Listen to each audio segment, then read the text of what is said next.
सत्य यह है कि 1947 के बाद से आज तक इस देश को सही इतिहास, वो मार्मिक इतिहास, मर्मांतक इतिहास, और जो बहुत ही विवश इतिहास था मुगलों के ज़माने का, अंग्रेजों के ज़माने का, वो नहीं पढ़ाएगा, नहीं बताया गया।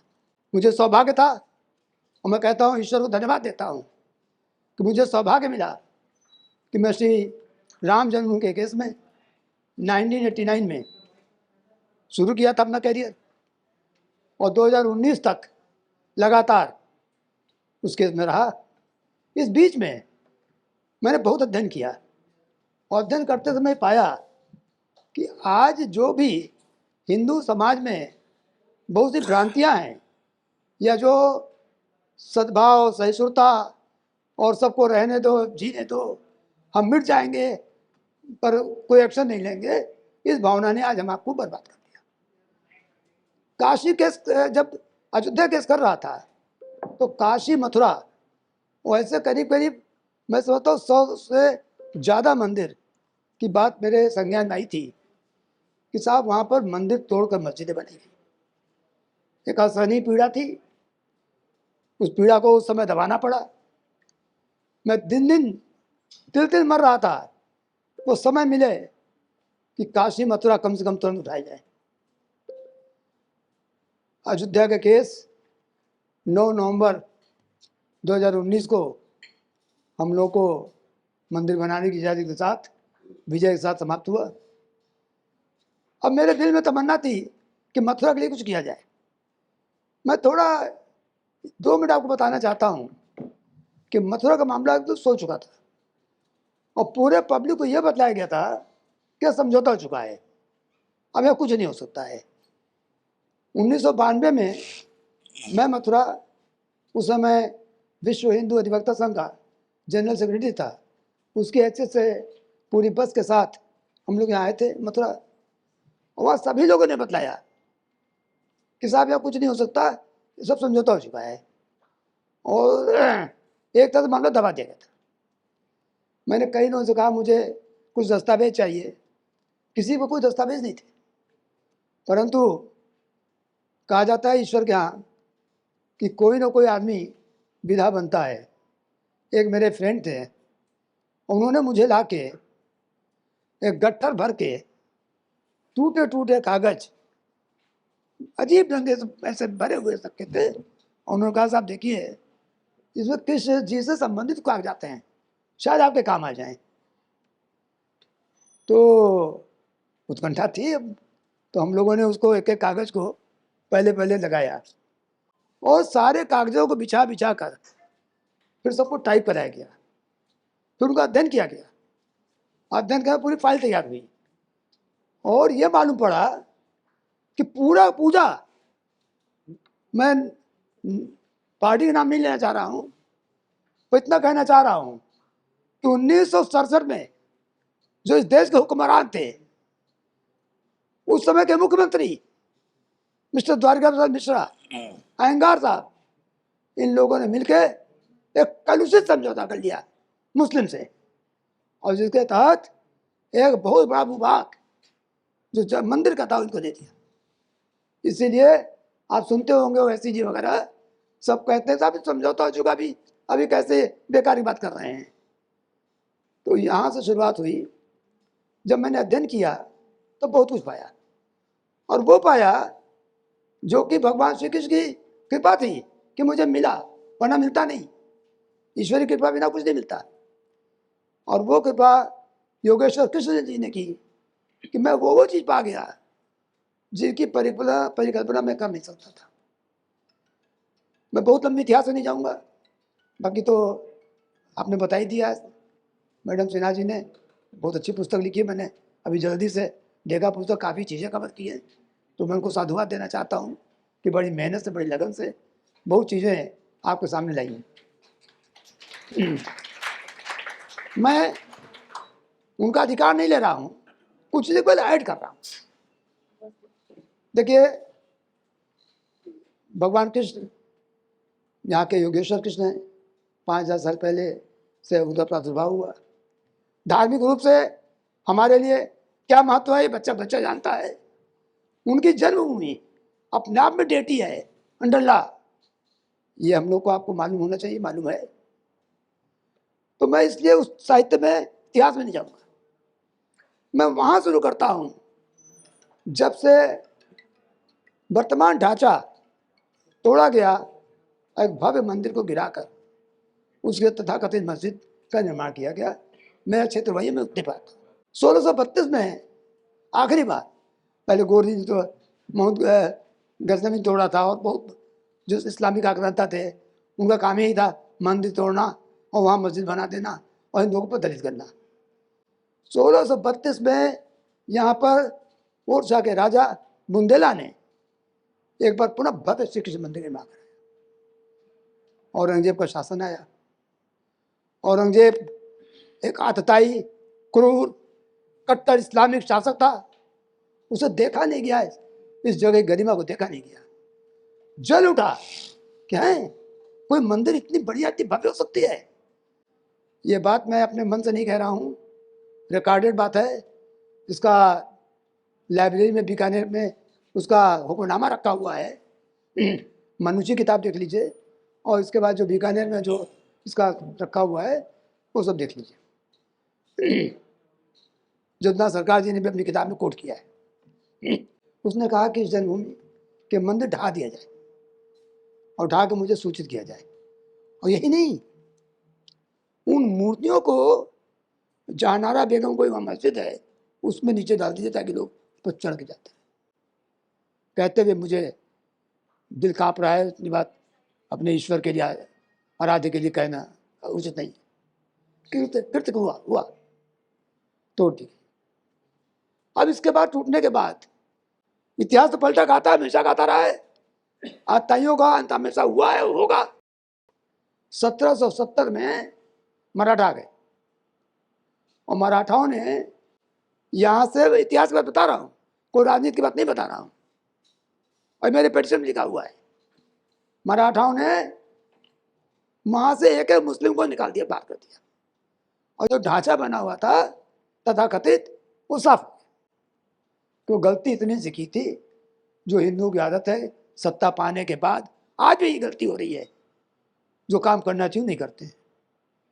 ढांचा तो साफ हो गया, तो जब मंदिर नहीं बना पाए, भगवान जाने क्यों।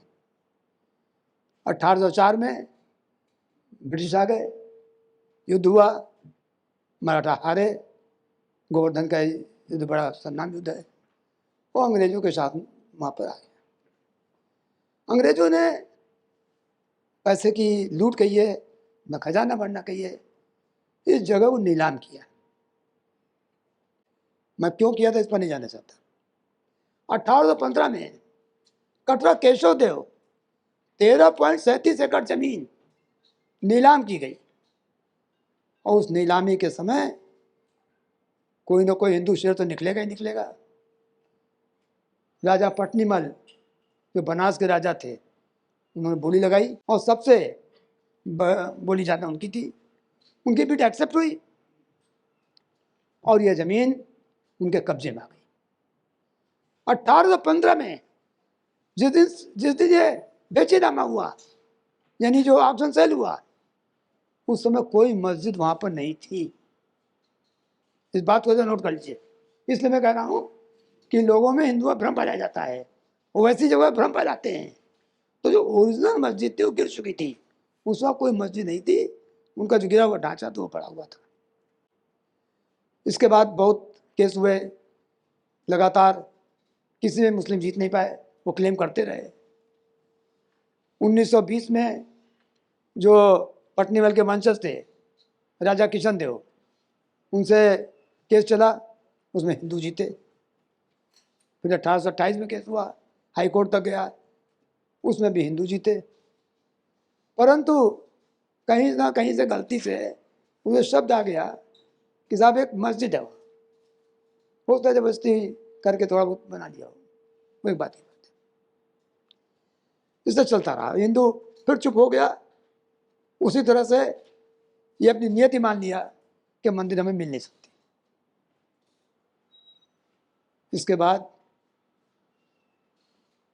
ये जो जगह थी यहाँ पर ट्रस्ट बनाया गया, ट्रस्ट हुआ और ट्रस्ट में ये प्रण लिया गया कि जब भविष्य श्री कृष्ण का मंदिर बनेगा 13.37 एकड़ कटरा केशव देव वो जमीन थी।